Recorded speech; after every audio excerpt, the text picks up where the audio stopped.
In this video, I'm going to show you how to fix screen flickering on Chrome browser.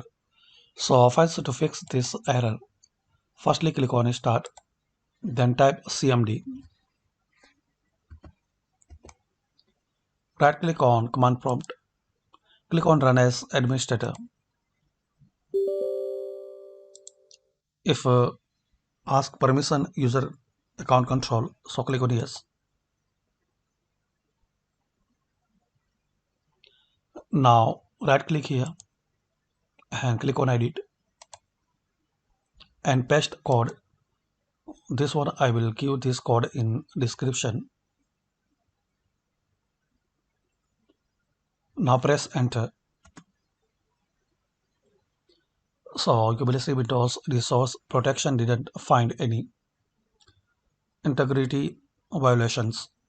Now close it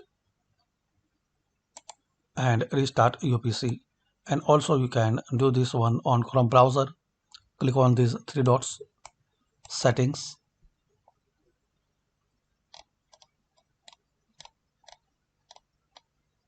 Advanced,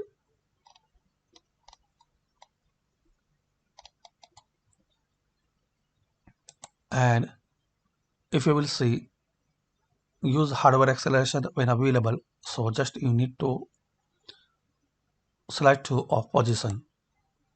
So turn off this hardware acceleration in Chrome browser.